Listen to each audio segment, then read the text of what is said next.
Alastair, I've been thinking of how we could lighten the mood for all of our listeners out there during this stressful time. Oh no, this is a car crash waiting to happen. Yeah, okay. Here's one for the medical physicist. A photon checks into a hotel. The hotel bellhop asks, "Can I help you with your luggage?" And the photon replies, "I don't have any. I'm traveling light." Yeah, that's great, Praveen. Great. Okay, wait. No. I got another one. How do you know if an electrophysiologist is flirting with you? I don't know. Well, because if you wink at them, they'll winky back. They'll winky back. You get it? Yeah, thanks, Praveen. Let's move on with the podcast. Okay. Well, welcome back, everyone, to the Donut of Destiny, the podcast on all things cardiac CT for anyone interested in cardiovascular imaging. I am Praveen Ranganath with radiology at the University of Texas Southwestern in Dallas, Texas, in the United States. And I am Alastair Moss, a cardiologist at the University of Leicester in the UK. In this episode, we will be discussing one of the latest papers that is challenging the primacy of invasive angiography for NSTEMIs, that is the Verdict CT study. We know that patients who present with chest pain and are found to have elevated cardiac biomarkers are a heterogeneous group. Some of them may have severe obstructive coronary artery disease, whereas others may have completely normal vessels. In the very early versus deferred invasive evaluation using computerized tomography in patients with acute coronary syndrome, the Verdict trial, taking ACS patients to the cath lab within 5 hours did not improve clinical outcomes compared with a delayed invasive strategy within 2 to 3 days. Yeah, that's interesting. So no difference between the early and the delayed strategies. But how was CT used in the Verdict trial? Well, a pre-specified observational study took some of the recruited patients to the CT scanner before heading to the cath lab. Now, this is the largest study to date which tests the diagnostic performance of coronary CTA in an ACS population. All the previous studies we usually mention are in stable populations. Dr. Jesper Linde and colleagues published this study's results in JACC in February 2020. Alastair, can you talk to us a bit more about the study population? Well, firstly, this was a sub-study. So out of the 2,147 Verdict trial participants, 1,023 patients with suspected acute coronary syndrome were included from hospitals in Copenhagen, Denmark. They had either ECG changes suggestive of ischemia in 40%, or an elevated troponin in 80%, and approximately 1 in 8 patients had a previous PCI procedure. Importantly, the investigators excluded patients with bypass grafts, moderate renal impairment, atrial fibrillation, and women aged under 45. Of note, 463 patients who were eligible at the outset for coronary CTA did not have a CT due to out-of-hours trial randomization. And I think this just highlights the clinical reality that coronary CTA is not available 24/7 in most centers. Yeah, that's right, Alastair. Only recently did we begin offering 24-hour coronary CT coverage out of the ER in our institution beginning about last year. How about you guys across the Atlantic? Well, over here in the UK, we haven't moved to 24/7 provision yet, but we're starting to use it in some of the intermediate risk ACS cases, as seen in this study population. You know, I'm sure the future standard of care is going to demand that coronary CTA services are available 24/7, which might be a nightmare for the fellows. But I digress. Let's dig further into the methods of the Verdict trial itself. Regarding equipment, coronary CTA was performed primarily with a wide array 320 detector row scanner in about 80% of cases. The CT data was then visually assessed for coronary artery disease and binned into 3 categories, which were then compared to a reference standard invasive angiography.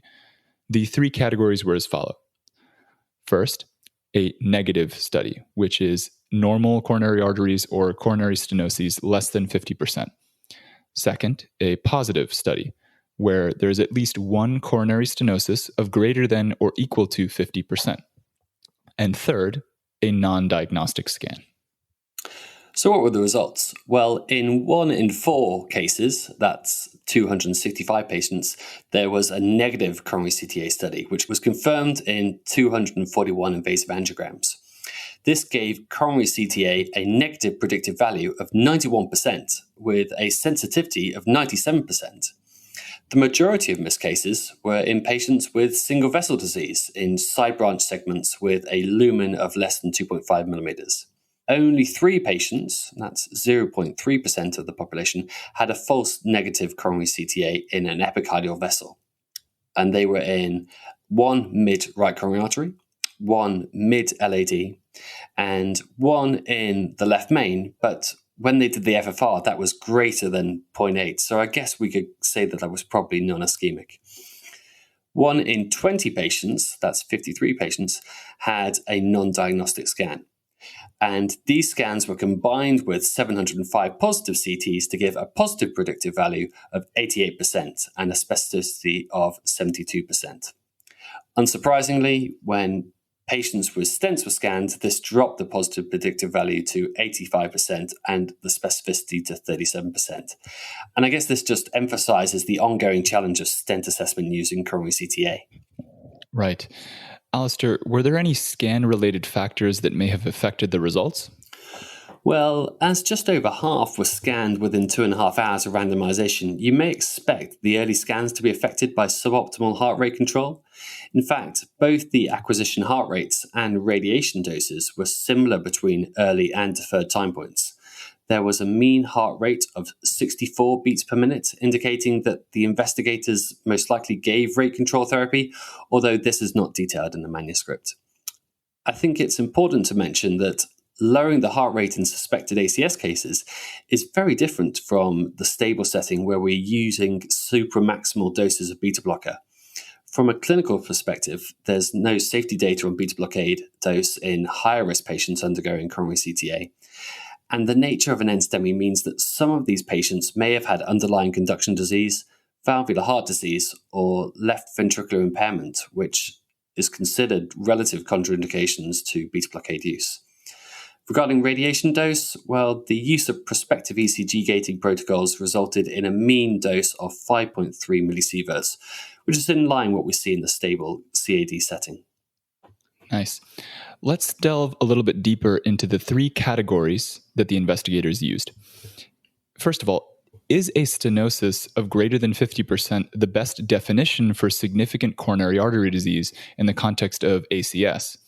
We know from physiological experiments from Gould and colleagues that luminal stenoses as low as 40% can be potentially ischemic. It does seem a bit passé, doesn't it, in the age of FFR CT. There are some studies that compare visual assessment of stenoses with coronary CTA and invasive FFR. Midgeboom and colleagues back in 2008 reported in a JACC paper that for stenoses less than 50%, the visual assessment of CT performs surprisingly well compared to an FFR of less than 0.8, with a sensitivity and negative predictive value of 94%. There are other CT parameters which have been used for predicting flow-limiting disease, such as lesion length of greater than 10 millimeters, minimal area diameter of 1.8 millimeters squared, and an area stenosis of greater than 70%. But, and I hasten to add, these were all in the context of stable coronary artery disease.